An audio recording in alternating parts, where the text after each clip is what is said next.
Hello, everyone. Welcome to another episode of the podcast, Not Quite Strangers. My name is Valerie Hope. I'm your host.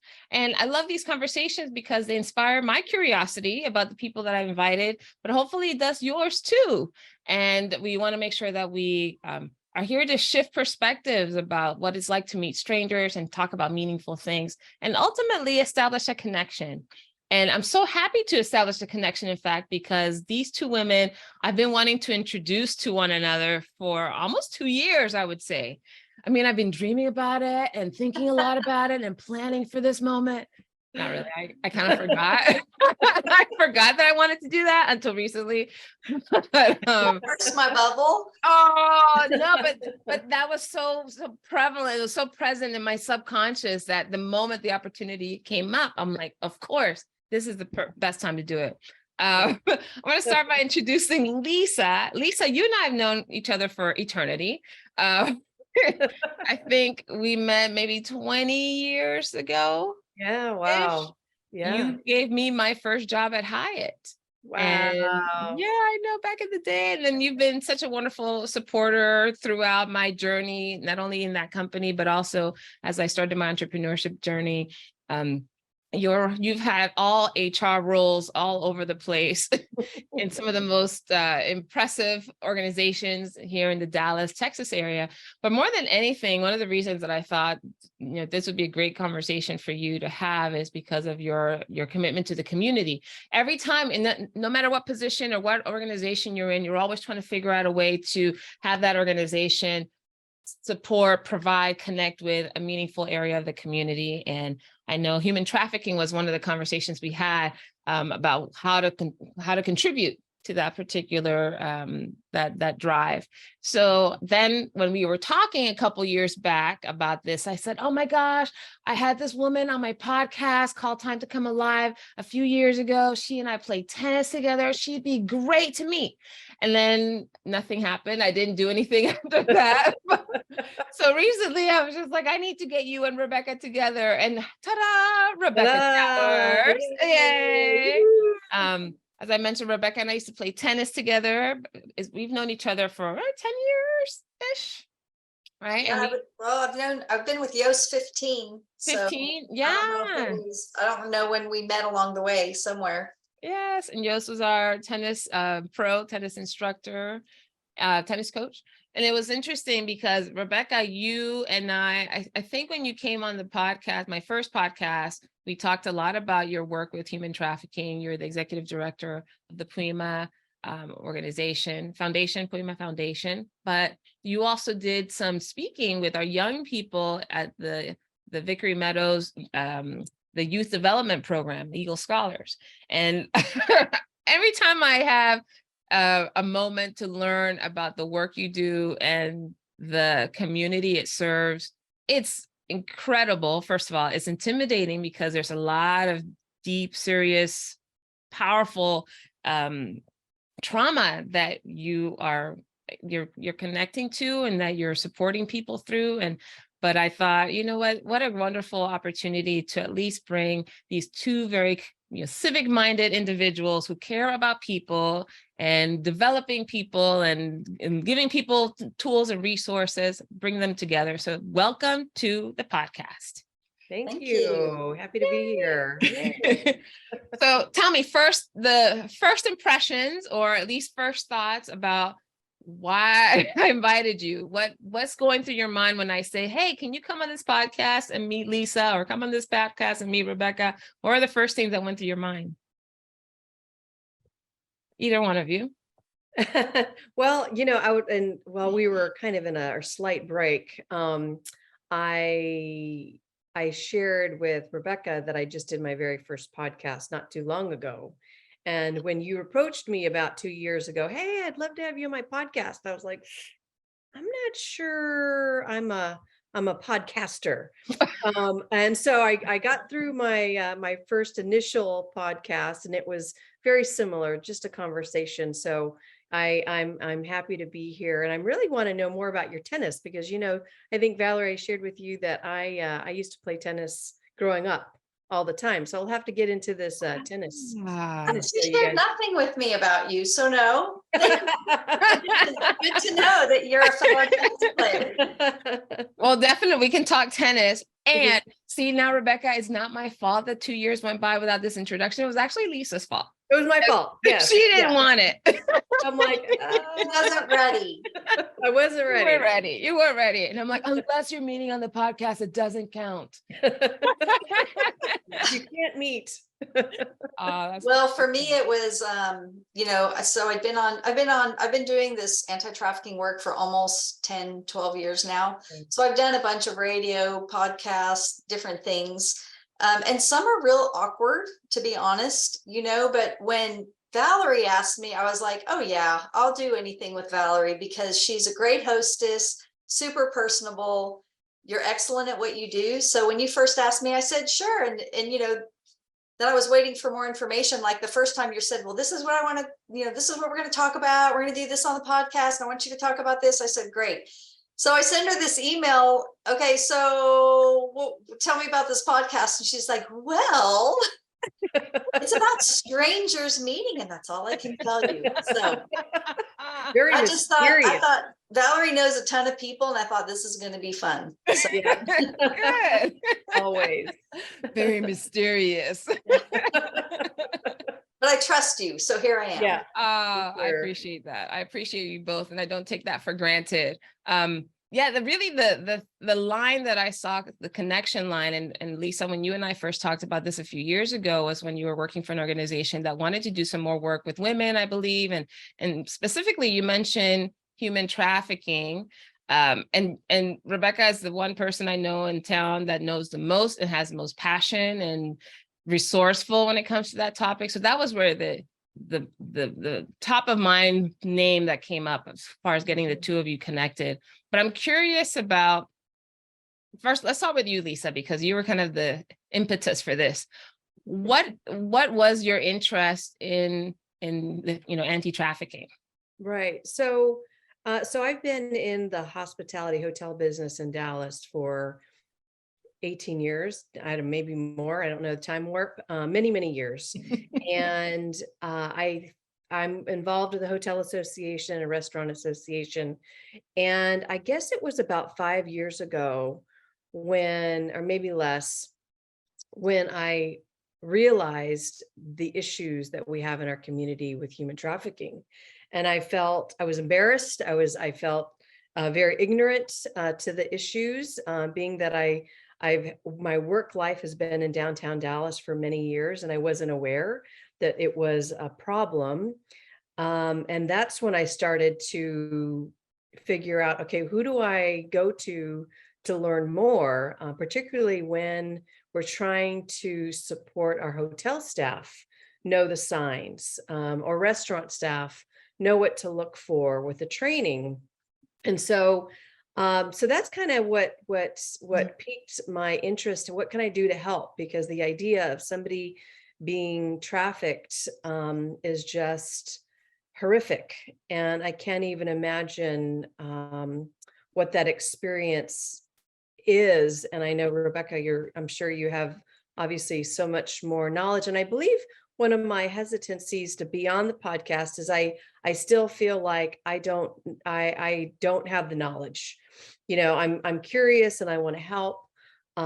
Since then, though, I was asked to head up a organization's human trafficking for 24 Hour Dallas. And I don't know if you're aware of that organization, Rebecca, but 24 Hour Dallas is about providing a cultural experience 24 hours a day. And what does that look like from a safety standpoint? And how, as an industry, hospitality, restaurants, clubs, bars, what can we do to be proactive to train our staff? So, but I was really over my head, over my head, because I thought, I have zero experience with this. I'm leading a team. Fortunately, I met this guy by the name of Chad Freimeyer. I don't know if you know Chad, Yes. with CASA, of course. And he introduced me to the North Texas Coalition Against Human Trafficking. And that was like the mothership. Anybody that is involved in human trafficking as part of this organization. So I'm a member of that organization, and I am still very, I would say, new to figuring out how I can support as a citizen of this community.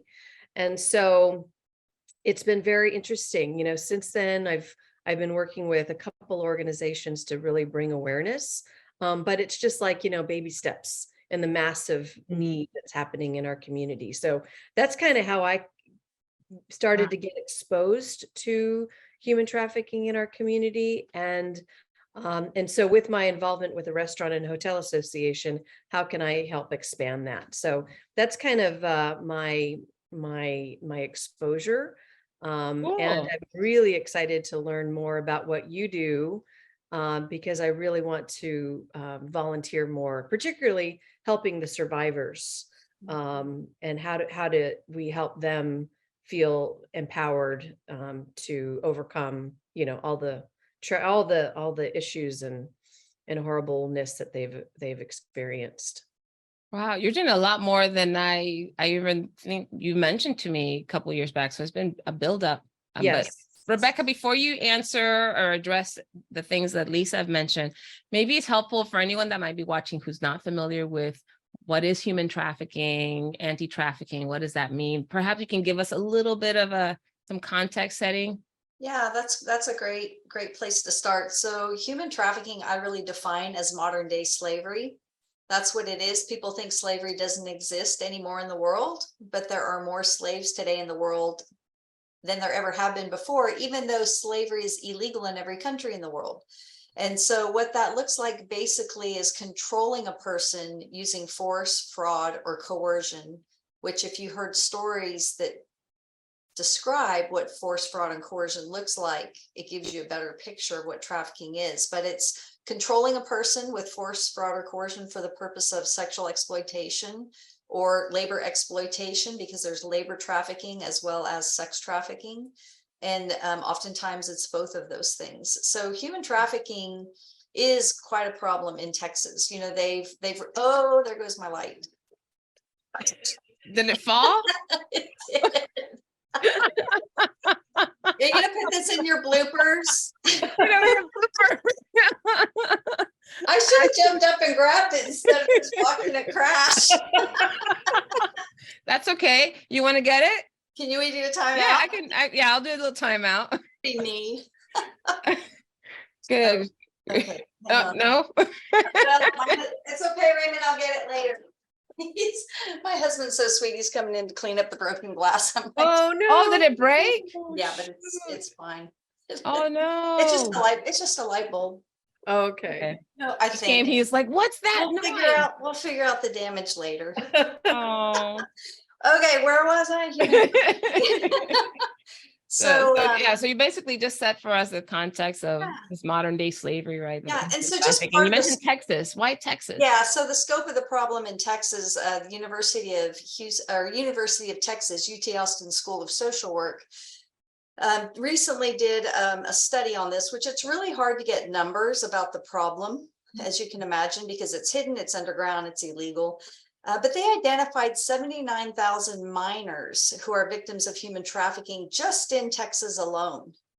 And that was just sex trafficking, not labor trafficking. And what's alarming about that number is it is minors. So the day a victim turns 18, that 79,000 doesn't even include all the adult victims of human trafficking. So we've got a problem with it here, right here in Dallas, in our community, in the state of Texas. And we've had trafficking in all 50 states, so been reported. So it's happening everywhere, even in rural areas, big cities. What's interesting, the first time that I was really mindful or conscious about human trafficking was when I was working for Hyatt, and we did training specifically for the front desk and housekeeping when the Super Bowl was going to be here in Dallas. That was one of the initiatives that we trained our front desk staff, other teams also about what the signs were, what the warning signs, what are red flags. And I don't think I really knew that I mean, I'd heard of human trafficking, but I didn't realize it was A, so close to home, and Yeah. then B, that there were things that other people in the community, not just law enforcement, not just social workers, right, could actually do to support or to really provide the kind of the kind of environment, the safety that's needed. So I think it's fascinating the two of you are having this conversation, because it could be that other people like you, Lisa, are there wanting to be involved or wanting to understand more about how they can get their organization connected. And Rebecca, you've been in this world for quite a while. You said 15 years? About 12. 12? Okay, 12 years. And can you give us maybe share with Lisa?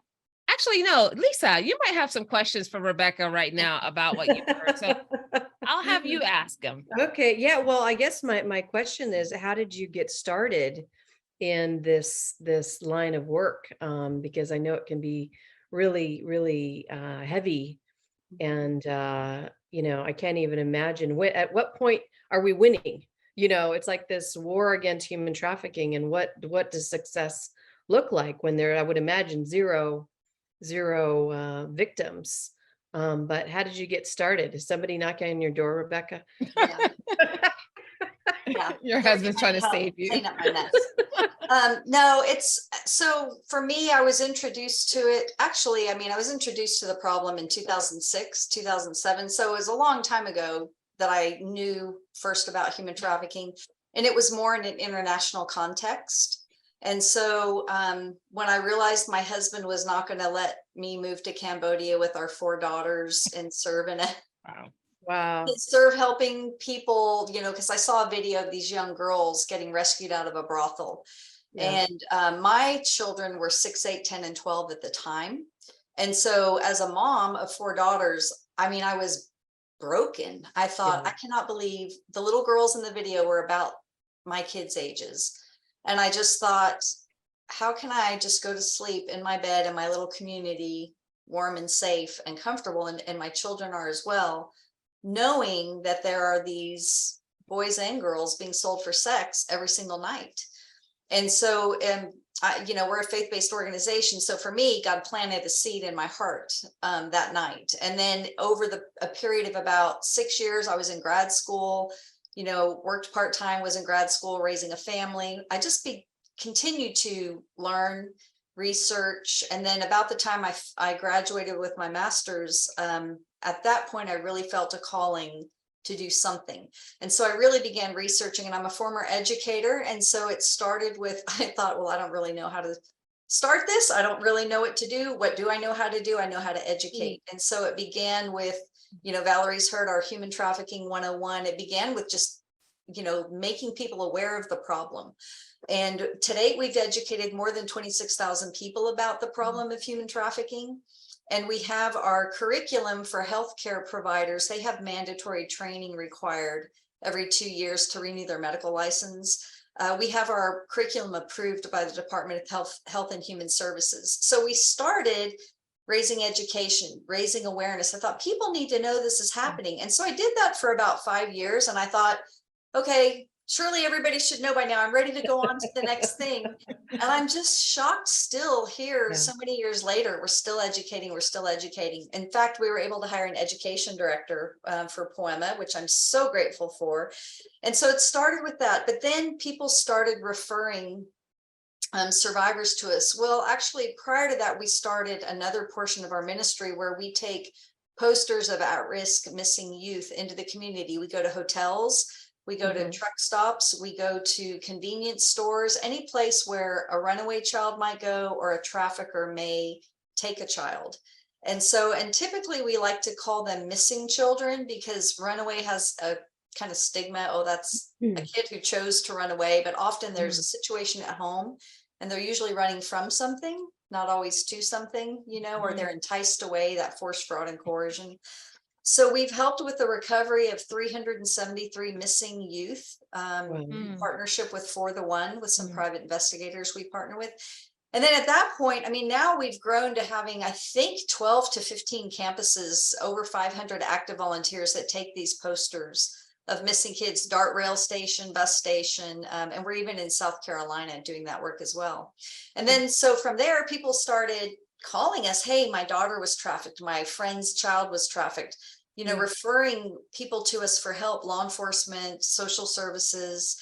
And so I thought, oh my gosh, the gap in coverage is safe housing with a long-term trauma-informed care program where people understand, you can go to a domestic violence shelter, but in 30 to 90 days, you're not going to have overcome the level of trauma you've experienced in order to get a job and work and be independent. And so we stepped out in faith and started, I just basically shared the vision of wanting to open a safe house. And 2 months later, a lady donated a home fully paid for, fully furnished. Oh, wow. And so that's what we've been doing. That was in 2015. And so we've been operating a safe house, helping survivors since then. And we actually just expanded it. We just built a whole new wing on it, added 4 bedrooms and 4 bathrooms. So Oh my gosh. that's kind of how I got into the work. And it is really heavy. There are times, I think in 2017, I almost burned out. It's really difficult hearing dark stories and the level of abuse, and even thinking a person could be capable of the level of just trauma, that these women experience is tough. But what I found, if you're truly called to this work, those people stay. So there's usually a high turnover in staff. I think the average, I'm part of a national alliance organization, and they do surveys for homes that provide care. And the average time frame for an employee is 1 year because it's so heavy. But if you can imagine having staff turnover every year and they have to be highly trained, it's really challenging.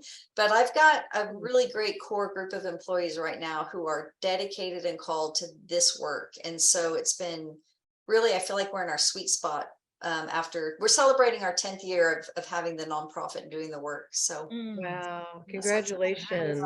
So that's amazing. That's amazing. So, I mean, obviously the two of you are, that's one point of connection that you have about the community. I'm curious about, Rebecca, you mentioned that you're still educating people even after all this time. Lisa, you mentioned that you still want to learn. There's still more to learn, although you're involved in a lot of ways right now. I'm curious about, is there some, I don't know how to ask this other than just straight up, like, is there any resistance, you think, in learning about this or being aware? Like, we'll hear about it and then it kind of goes back underground for a while, and then there's a flare up of more information or something that's discovered. But could there be some resistance to staying aware and awake? What do you guys think? I don't know if it's resistance. I think it's with my I would still say my limited knowledge. I think one of the things I was doing last night in preparation for our conversation was looking at the North Texas Coalition Against Human Trafficking website. And there are— You did homework for this? I did homework. I did my homework, Valerie. You'd be so proud. You'd be so proud. I wasn't asking for homework, but wow.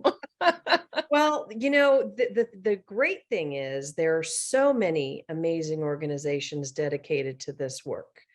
And, as a, hospitality HR professional in the Dallas community, what I want to do is see how I can help bridge that information with the industry.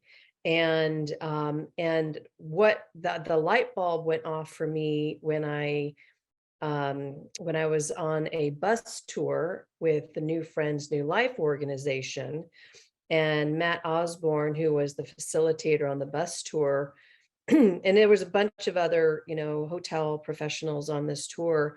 That's when it really hit home for me, because we were driving down the street in our Dallas community, and most of the stops were local hotels. And these weren't, I think you imagine these seedy, rundown hotels, and this is where all of this activity happens. It's in the heart of our community, nice hotels, nice restaurants, nice facilities that, to your point, Rebecca, I think it's happening right under our nose and people just don't even know. And so, so it's building that awareness. But I got to tell you, when I got off that bus tour, and my colleague sitting next to me, she's Sarah Chung, she's with the Hotel Association. We just were, and she worked for the Hotel Association, the North Texas Hotel Association. We were just, wow, these are all these hotels we stopped at are part of the organization. And so how do we continue to build that awareness? And it was just like, wow, we got a lot of work to do. But for me, it's who do we call for what? And so that's why I was on the website last night. And I even, I want to follow up with Chad Freimeyer to see how we can create a directory. If I'm a citizen in the community, and I either witness someone, or I don't have the confidence of who to call for what, that's kind of where I see an area of opportunity, because there's so many great organizations that are doing exceptional work, but I know there's each one of them, like yours, has a specific skill set that could help with part of the education. Who do we call when we're in this specific situation? Does that make sense? Yeah. So it sounds like, so Rebecca, you obviously involved in a lot of different organizations. Your organization touches a lot of places, right? You're with law enforcement, healthcare providers, et cetera. Based on what Lisa said, though, when average garden variety citizen now learning about this, perhaps even listening to this conversation, says, oh, maybe I need to start looking for something or being aware of something. What should they be aware of, looking out for? And what's the first resource, either online or phone call, that they should make if they suspect something happening? Yeah, that's a great question. First, Lisa, I really want to affirm you for having an interest. And, originally you had asked about, are people resistant, to the problem? And I would say not necessarily resistant, but it's a defense mechanism of minimizing the problem. Like, it's not happening in Frisco, it's not happening at the hotel, So just the fact that you are willing to be curious and open to, hey, and again, I don't want to say resistant, but they think it's happening in different parts of town than it's actually occurring in. So thank you for actually being interested, being aware, being open to the fact even that it could be happening at my hotel. It could be happening at these higher end hotels, and it often is. And so the thing about trafficking is there's so many different, like there's a spectrum. And so kind of to what you're talking about, Valerie. So there's the, for instance, I know a gang in Fort Worth that will recruit young teenage girls, give them free drugs, and sell them for $15. Oh, So there's this level of trafficking, all the way up to high organized crime, where it's $2,000 to $4,000 a night for one girl to be on your arm, at high functions. I mean, it goes all the way up into government, high government. So there's a whole spectrum of what human trafficking looks like.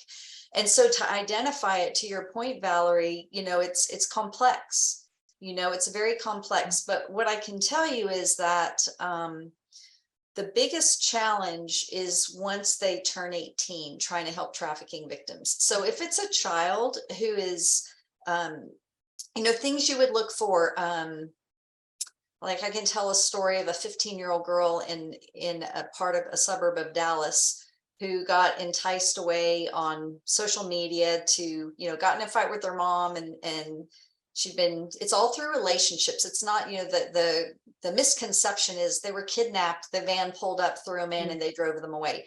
Kidnapping happens, but typically trafficking happens through developing a relationship. Of 12 years of doing this, I only know of 2 women who were actually kidnapped, and the rest were all coerced through relationships.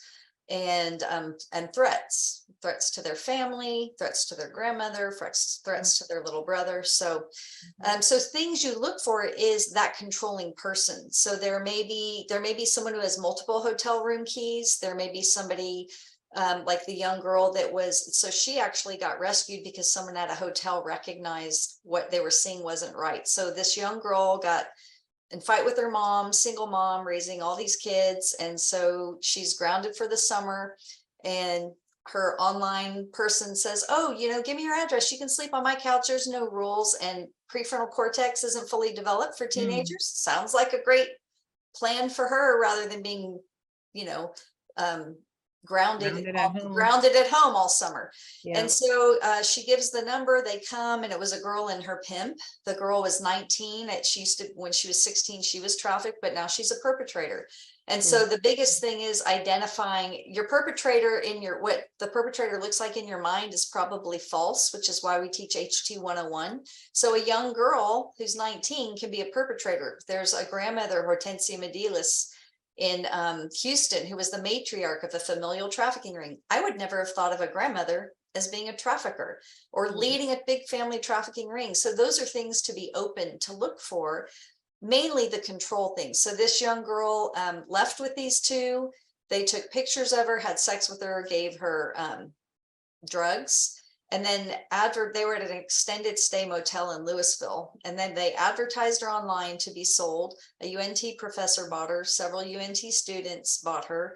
And then they took her on a 5-state tour to hotels all along the highway, because when they get her out of her familiar surroundings, it's harder for her to ask for help. So they ended up 2 weeks later back at the extended stay motel, and it was someone who had had training that said, something doesn't seem right. There's these 2 young girls. They're with an older man. There's cars coming and going from the hotel room, all hours of the day and night. They're not really dressed appropriately for the weather. It's kind of cold outside, and they're wearing some skimpy clothing. They kind of seem out of it, like they might be on drugs. I don't know. So things like that you might look for, a controlling individual that doesn't let them talk. If you say, hey, how are you doing? And the adult answers for them, whether it's an adult woman or a child. Those are signs to look for, that force, fraud, and coercion. Does this person seem to be in a bad situation? Those are some things, but sometimes it doesn't play out that way either. The way that girl got rescued is somebody called a well check on the people in that room because they told law enforcement what they saw. And because this girl was a minor, they were able to go in there. She was reported missing. They were able to take her out. If she had been 18 and this man had enticed her away, and he's her boyfriend and he loves her and he's promising her this beautiful future, she's probably going to refuse help.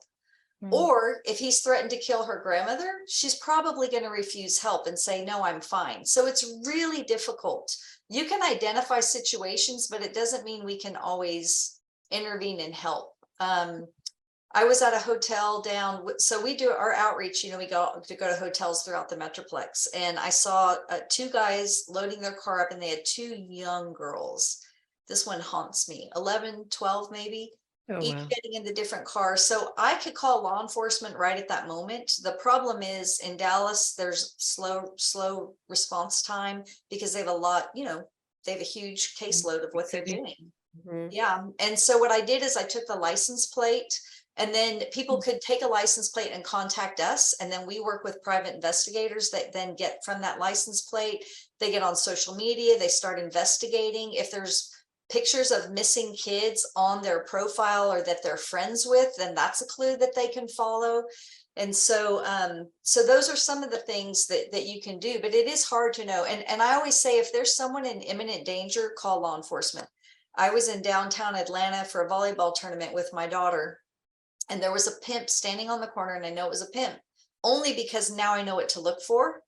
But previously I would have just thought, well, that seems strange, but it was a guy just going off on this young girl, and she was just standing there with her head down. And in my gut, I knew that was a pimp berating his girl, probably because she didn't meet quota. And so I called law enforcement immediately and said, there's a woman who's in imminent danger. And so there are times to call law enforcement immediately. There are times you can call us. We work with For the One, and if it's a minor and you've got some information, we will get on the case and put a private investigator looking for that kid. But it's frustrating because even though trafficking is happening, even at certain hotels, there are hotels who are facilitators, and they know it's happening there, but they turn an eye either because they're afraid. I walked up to a clerk one time, and a pimp, a big, huge guy that was like the bodyguard walked up with me and just stood there, and I immediately saw the disposition of the clerk change. Wow. And so Hmm. I showed the posters, and the guy's like, let me see that. And he took it. I said, sure, we'd love to have your eyes and ears. I knew the guy was a pimp. And I left because there wasn't anything I could do. So there are some hotels that are facilitators, but we've found more hotels that actually are not happy that it's happening there. And they really partner with us. They'll put our posters up. They'll call us if they see, like they'll call the tip line if they see one of the kids there. We find kids that way. We've had a lot of hotels call the tip line and report sightings of some of these missing kids. And our outreach ministry focuses on specifically minors because we can call law enforcement to go in and do something. Lisa, what are you thinking about all this? Yeah, well, I think that yes, I agree. I think the majority of the hoteliers, general managers are very supportive and encourage the training. You know, I would love to see an opportunity to celebrate the people that did make that call, because it can be, you know, in you know, Valerie, obviously in training, in hotel hospitality training, it's all about the guest experience, right? And so I think it puts the staff in a difficult situation because, you know, the guest is always right. But trying to empower the staff to say, look, sometimes there are situations where you know, your intuition and your experience and look at the signs, make that call. You know, make that call. And so I heard recently about another I think Chad was telling me the story about a restaurant group that made a call, and it was a long story. I can't remember all the details, but similarly, a couple of girls were traveling from Oregon to Texas.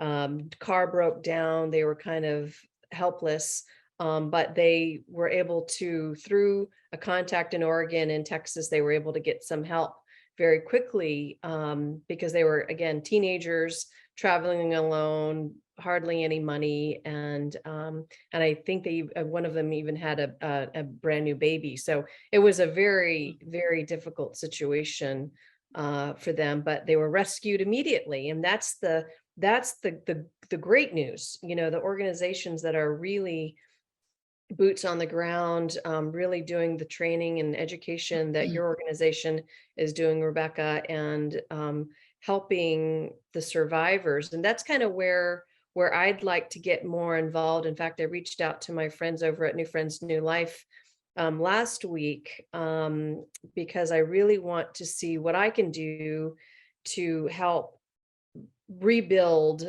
some of the esteem, the how do we help them overcome the trauma that they faced, and how can we help them get back on their feet, through whether it's work or their own personal branding, or, you know, just knowing that the community supports them, and there's so many people that are behind them to help them achieve their goals. So that's kind of what's on my mind. I think that's where I would like to get.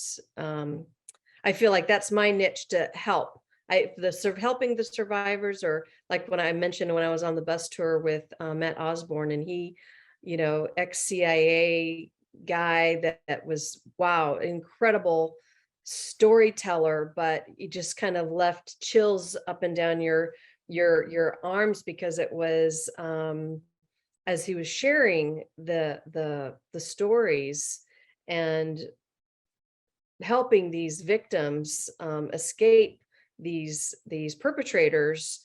It's just like, man, how can we do more of that?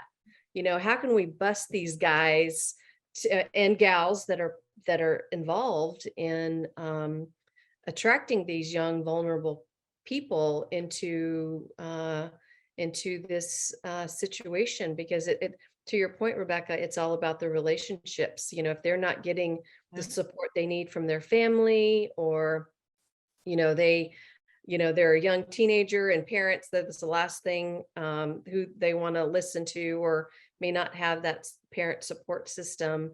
You have one person that gives them that that love and Validation. attention, Yeah. and they think that they found, a gold mine in somebody that's going to take care of them, and then it's such a horrible manipulation of circumstances. So, and I'm certain a tremendous sense of guilt for the survivors that, how did I get myself in this? And I don't even know.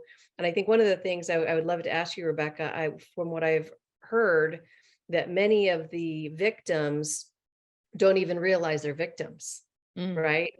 They're in this bad situation, but because their self-esteem has been beat down so much, they don't have the capacity to ask for help because they're fearful of what the outcome will be. Like you said, hurt their families, hurt their brothers or siblings, their grandmothers. So A good question. But how would you answer that, Rebecca?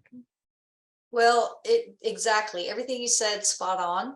And typically, the trauma starts prior to being trafficked. So I think 90 to 95% of the women that we've helped in our safe house had a history of abuse prior to ever being trafficked. The first 5 women in our home, one was adopted at 3 days old for the purpose of being trafficked. Another was first abused at 18 months old by the biological family, put in social services, adopted, and then abused by adopted father, and finally kicked out at 18. And 2 days later, a pimp picked her up. So some of it is just, you have such a history of trauma and abuse that it sets them up to think this is all I'm good for, this is all I can do, or this isn't any different than what's happened to me my whole life. But this guy's really nice to me, because not only, I have to do this, which I had to do my whole life with my adopted dad, but this guy's buying me a nice car and getting my nails done. And so there's a benefit to it. So it empowers them in a sense. And then eventually they will hit the wall, and so we talk about trans-theoretical model of change, the stages of change. And that's how we know when we're able to help a young girl. So the ones who don't even know they're a victim, pre-contemplative, they don't even know they need help, and they're not asking for help. And then certain situations may happen. They may end up in the ER, they may end up where the guy's beating him because they're not making quota, whatever it turns out to be. They become contemplative, like, oh, maybe this isn't the best thing. I know a girl who was in the life 5 years before. She's like, he promised me I was going to have my own hair salon and I wouldn't have to do this for very long, and we were going to travel the world. And it took 5 years for her to finally go. And of course, it was when she turned 25, which is about the time higher reasoning and problem solving in the brain developmentally is capable. And so a lot, kind of the sweet spot in helping victims is around that 23, 24, 25 to 28 range. Because most of the time then they've moved into the action stage, like, oh, I need help, I need to get out of this situation. And so so the person identifying that they need help is a big thing. We really can't help them if they want to stay with their pimp.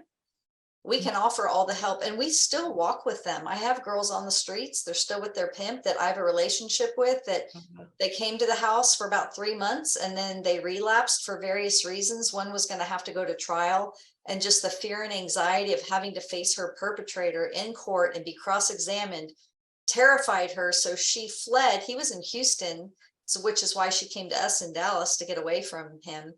But she fled and went to another pimp she knew on the street because that seemed safer to her than having to do the other. And so there's no judgment on our part. It is her life to live. But what we want to do is offer options and choices and support and opportunities. And exactly what you said, build who they are, that they have value and worth. And part of that goes to the name of our organization, which is Poema. And it's from Ephesians 2:10, which is a Bible verse. And that word means God's workmanship or God's handiwork. And we want these women to know that they are the handiwork of God. They have value and worth and dignity, and they are deserving of being respected and treated that way. And so that's a lot of just what you're saying, Lisa. We'd love to have volunteers like you that want to come in and pour into these women, and who can also be kind to them when they relapse, because relapse is part of recovery. You know, and sometimes I've heard this saying that on an average of 7 times a girl will leave the life and go back and leave the life before she's finally out. I don't know any actual study that supports that, but I've heard many people say that. We've had some experience, you know, with women going back and then wanting to come back to the house. And if they do leave our safe house, they have to wait 30 days if they relapse before they can reapply. But we never say they can't. They're once part of our family, they're always a part of our community. So this is such powerful information that both of you are, shedding a light on. I remember, have you heard of Gabor Mate? He's read his books. Yes, he's fantastic. He's a psychiatrist, basically focuses a lot on trauma and healing trauma. And he was a part of a documentary called The Wisdom of Trauma that I watched recently. And I've seen a few other podcasts and interviews he's done. And one thing that he mentioned kind of alluded to what you were talking about, Lisa. He said that, we think of trauma, especially those of us that maybe are not involved to the level that you guys are in this particular work. We think of trauma as these big life-changing events, right? There's a death, there's abuse, that sort of thing. But really the trauma sometimes begins with children being ignored, not being heard, not being seen. Right? So for families who are, people who are listening to this, or adults, caring adults, you have children in your life, young people in your life who want to share, they want to be seen, they want attention, they want to know that they matter. That's really the trauma of not giving them that at that age is what creates that separation, that creates that sometimes low self-worth, or the need to go find validation from other adults or other people who may or may not have their best interests at heart. So I think it's interesting how we also, right, in just day to day have opportunities to as I think it was Maya Angelou that said, we give light, maybe it was Toni Morrison, do your eyes light up when they walk in the room? Are we interested enough to hear what's going on in their lives? And then from that, obviously, to now also being so much more aware of our surroundings, and when we notice, when we see something that's odd or off, to say something. Yeah. Valerie, you bring up a great point. So that's part of the reason the recovery is so challenging, because the attunement. So if you have had a healthy attachment, there's something called secure attachment and insecure attachment. And if you have a secure, healthy attachment to your primary caregiver, whether it's your grandmother or your mother or your father, then mostly you're going to be able to function in life pretty well, because you're going to have normal traumas. We all are going to experience them.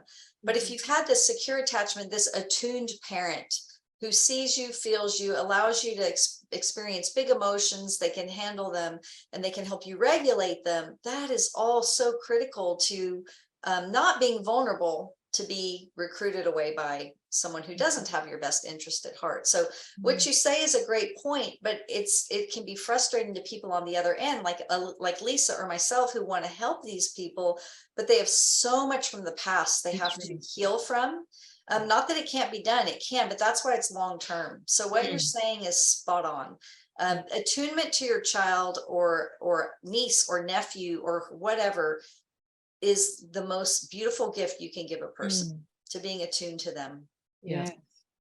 And now both of you are parents, and you obviously have young people in your lives. And I'm curious about, what do you talk to young people about? What do you share with your kids, or how has information that you now have been exposed to influenced how you parent? Well, I have one son. He's 23 now. He just turned 23. And I think what I encouraged him to do as a teenager is travel internationally. He's studying biology, and he wants to get into science. So he did a couple of internships, one in Argentina and another in Nepal. And I think when you see other countries and you experience different cultures, and you see the differences that what we have in our country versus others, I think that kind of opens your mind. But I also wanted him to have a sense of, there's a lot of opportunity to help community, in our own community. We live in Arlington, by the way, Rebecca.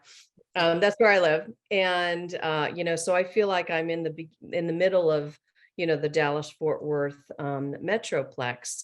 And, just encouraging that, humility. I mean, we're blessed beyond. I mean, it's almost too much blessings. And so trying to instill that we have an opportunity to give, whereas others may not. And so that's what I really, really try and encourage. Mm. That is beautiful. For me, I started this work when my kids were pretty young. And so when the safe house first opened, I was gone a lot because the emergencies happen in the middle of the night. That's often when trauma rears its ugly head and there's night terrors and whatnot, and I'd be called away. And I remember one of my little girls complaining to my husband about mom's not here, mom's, and he said to her, your mom is helping these people who really need help. Can we share her? Can we share her with them? And I just so appreciated that my husband, because it took a big toll, and I had to learn how to have healthy boundaries because I didn't in the beginning. I felt too much responsibility, and so I had to step back and realize I am not their savior. I can provide some things, but ultimately, we trust that God is their savior. He's going to pursue them. But also I am just there to come alongside them on their journey, whatever they choose, whether they choose going to the life or not. So for my girls to see that commitment, I think, to help these women, and then as they are 23, 25, 27, and 29. And we'd be shopping at North Park Mall for a dress. I hate shopping, by the way, but I would do the motherly duty of going to get homecoming dress or prom dress. And I saw a pimp at the mall with two girls, one on each arm, and I nudged my daughter and I said, it was when I first started the work, and I was like, oh my gosh, oh my gosh, oh my gosh, there's a pimp and two girls. And this is probably 10 years ago. And I nudged my daughter and I said, there's a guy and his girls. And she's like, Mom, you have to go talk to them. And then I gave her education of, well, I'm not going to do that. Number one, you're with me. Number two, it's not safe. They're in a pre-contemplative state. So just educating her to have compassion and empathy for the woman that's trapped and not judge her, for her decision. That's one of my biggest passions is I want people to understand the people trapped in trafficking don't want to be there, but I hear all the time, they've made a choice. They're choosing this life. They want to be there. So I'm trying to educate my daughters in that, so much so one of my girls got up in her sociology class in high school and just reamed into the teacher because he was using the word prostitute. And she's like, they are human trafficking victims. I was like, ooh, well, maybe we can present it in a way that doesn't create a defensive response. So, but inside I was going, go girl, yay. So it's funnier. My girls would say, Mom, not everybody's a pimp, because when we're out, I'm educating them. And you got your radar on. Yeah. And I'm like, well, they might be. Let me tell you why. Look at what's happening here. So it really influenced my parenting just to help educate them to see what's in their community. And then it's kind of their choice as much. Some of them have been more involved in the ministry. Others have totally turned away from it because it's too dark, and that's fine, So, but yeah, definitely affected my parenting for sure. My goodness. Well, I can already see there's great synergy in this conversation. And I hope that out of this, at least, some sparks around what you guys can do together. Maybe there's ways to collaborate, or perhaps introductions that can be made in different organizations. But I wanted to start to kind of wrap up our conversation thinking about what has this been like, having this conversation in particular with one another. Well, yes, believe me, my mind is going in all different directions. I'm like, I can't wait to talk to you, Rebecca, about all other ways that we can partner and I can learn from you. But it's just awareness. And, I think when we were talking earlier about, obviously, Rebecca, you know what to look for, and you can identify it very quickly. I think, me walking down downtown Dallas, there's been a couple of times where I felt like, oh man, that young girl looks like she might need help. But I don't have the courage to go up to, maybe I'm misjudging the situation.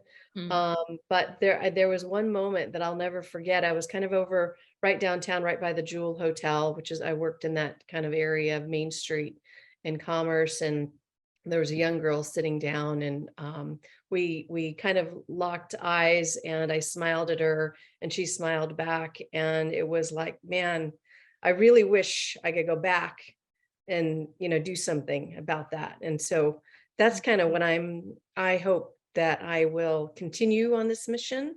I think it's tremendous work to be done, education, and I think sharing stories like you've shared today, Rebecca, about what you've seen and success stories is an important factor in the education. And I'm sure you do that when you're educating folks in the community, that because that's really what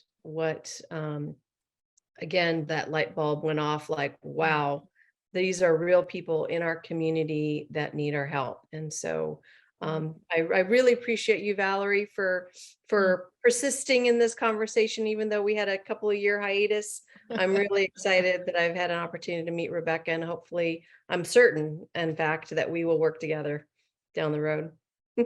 Cool, Lisa, Rebecca? Well, for me, it's been so encouraging, Lisa, to hear, because we've tried to figure out different ways. How can we help hotels? What can we do? What level? Because we didn't want to just talk to the clerk. We go talk to the cleaning people because they're in and out of the rooms. And so, I'm looking forward to learning from you. Hey, how can we best support and help people in the hospitality industry to be educated about this? And then even to have those steps of what can they even do?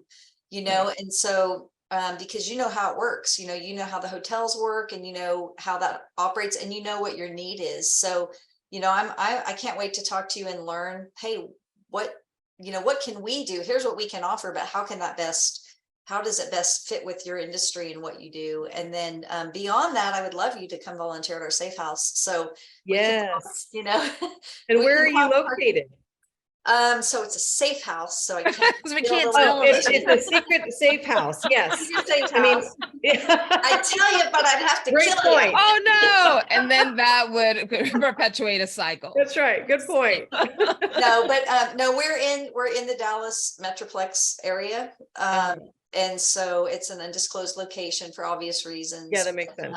Yeah. But I'd love to talk to you, okay. Offline for sure.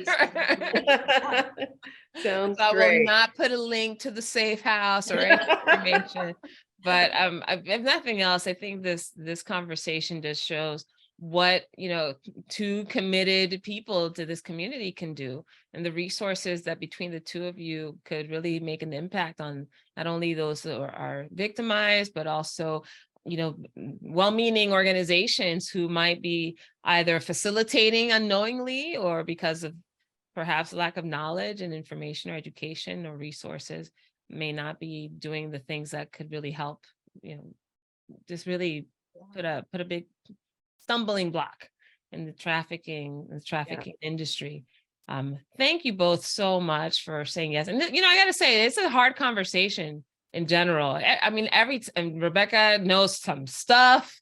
And I remember, I think when you came and talked to the Eagle Scholars, I mean, these are 7th to 12th graders. And she was sharing all the things, especially for young people, to know what to pay attention to, what to be aware of, and it was a hard conversation for me to just as an observer, right, to hear having to educate young people about the dangers of human trafficking. It breaks my heart. It is absolutely. But at the same time, it's empowering, because if they know how to identify a perpetrator, then that's power. That's empowering. So. Yeah. Oh, 100%. So it's always with mixed feelings. I post these conversations. I'm like, oh, it is dark. It is dark, but it's definitely helpful. And if nothing else, it prevents people from being a victim, or from enabling, right, some of the victimization that happens. So thank you both so much for saying yes to being on the podcast. Y'all don't go away, but I want to tell you, the rest of you who are sitting and listening and watching this conversation, if there's anything that's been said that is inspiring to you, if nothing else, to connect in more meaningful ways with the young people in your life, or perhaps committing to the communities that you work in. I will be putting information in the show notes for not only here the Texas area, but also perhaps, Rebecca, you have other resources that are nationwide or worldwide, perhaps, that could be helpful. And if nothing else, start having conversations with the people around you. I think there's nothing wrong with at least being curious, or at least sharing your thoughts and feelings about it. And that's really what this podcast is hoping to do, is really to stir up some things around having meaningful conversations about different topics. And you guys have certainly brought that. Thank you for tuning in, everyone. Have a wonderful rest of the day. Thank you, Valerie. Thanks, Valerie. You've been listening to the podcast Not Quite Strangers. Be sure to subscribe or follow on your favorite video or podcast platform. And for more information and content, go to notquitestrangers.com. See you next time.